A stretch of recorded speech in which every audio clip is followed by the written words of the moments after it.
Norint atlikti tvarsliavos modulio užsakymus, prisijungus prie CPOIE sistemos įsitikinkite, kad pirmiausia esate pasirinkę pirkėjo paskyrą.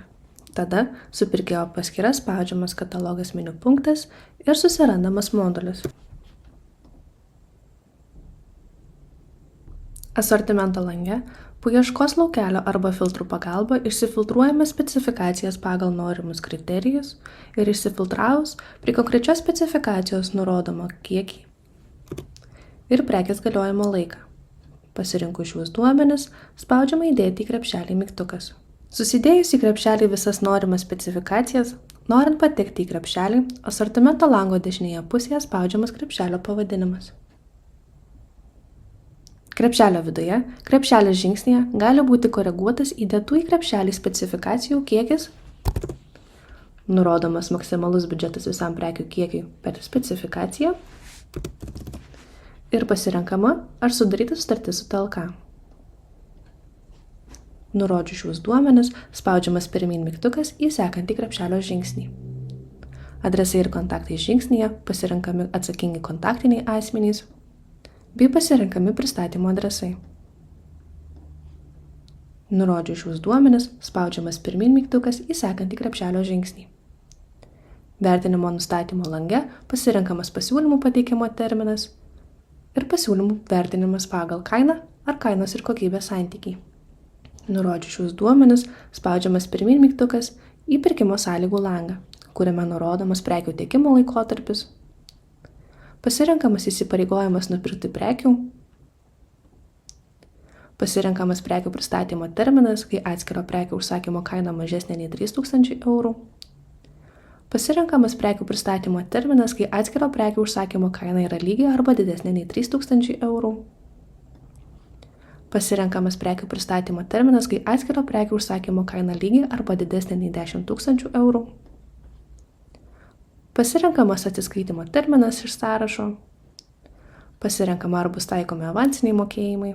Jeigu pasirenkame taip, tuomet turime nusirodyti avansinio mokėjimo procentus nuo pirkimo sutarties vertės. Taip pat pirkimo sąlygose pasirenkama, ar reikalaujamas pirkimo sutarties įvykdymo užtikrinimo priemonė. Ir jeigu reikalaujama, pasirenkama pirkimo sutarties įvykdymo užtikrinimo vertės dydis nuo pradinės sutarties vertės. Taip pat pasirenkama preliminarią pirkimo sutarties įsigaliojimo datą iš kalendoriaus arba pažymime, kad tai yra įprasta sutarties įsigaliojimo data nuo sutarties pasirašymo datos. Nurodžius šios duomenis, spaudžiamas pirmyn mygtukas į sekantį krepšelio žingsnį. Auditavimas lange galima peržiūrėti visą nurodytą informaciją nuo krepšelio iki pirkimo sąlygų ir peržiūrėjęs šią informaciją spaudžiamas pirmyn mygtukas pateikti auditui. Patvirtinus šį veiksmą, krepšelis pateikiamas atsakingiems CPO darbuotojams pirkimo auditavimui. Po krepšelio auditavimo ir paskelbimo, prisijungęs prie CPOIE tiekėjas, norintis dalyvauti tvarsliavos modulyje, spaudžia užsakymą į meniu punktą ir aktyvus nedalyvaujamas skiltyje susiranda pirkimą. Šalia jo spaudžiu mygtuką sukurti pasiūlymą. Atidarytame tvarsliavos pirkimo pasiūlymo lange, tiekėjas, norintis pateikti pasiūlymą, spaudžia ant dalies pavadinimo, uždeda varnelę prie dalyvauti ir prie specifikacijos pasirenka produktą, kurios kainą gali pakoreguoti pirkime.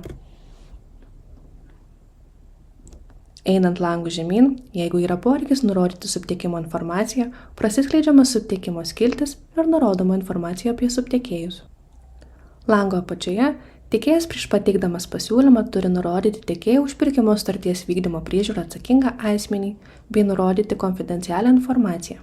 Prieš pateikiant pasiūlymą, tiekėjas turi patvirtinti, kad Europos bendrajame viešųjų pirkimų dokumente nurodyta informacija, kuri pateikta CPO LT, teikiant paraišką pasiūlymą DPS atvirame konkurse, yra nepasikeitusi ir spaudžia mygtuką pateikti pasiūlymą.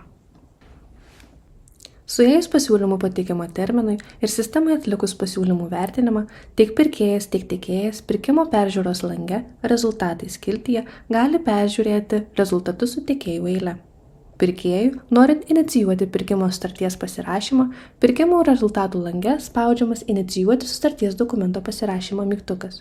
Atidarytame lange peržiūrima sutarties teksto informacija, bei lango apačioje pasirenkamas pirkėjo pasirašantis atstovas. Nurodžius šios duomenis, spaudžiamas inicijuoti sutarties pasirašymo dokumentą mygtukas. Sutarties pasirašymo inicijavimo lange pasirenkamas pasirašymo būdas ir atliekamas sutarties pasirašymas. Pirkėjui atlikus pirkimo sutarties pasirašymą išsiunčiamas pranešimas laimėjusiam tiekėjui apie reikalingą sistemoje pasirašyti dokumentą. Prisijungusiam laimėjusiam tiekėjui prie sistemos ir atsidarius įvykusį pirkimą, kuriame jis laimėjo, rezultatų lange spaudžiamas laukiamo jūsų organizacijos pasirašymo dokumente mygtukas. Atidarytame lange pasirenkamas pasirašymo būdas ir atliekamas sutarties dokumento pasirašymas.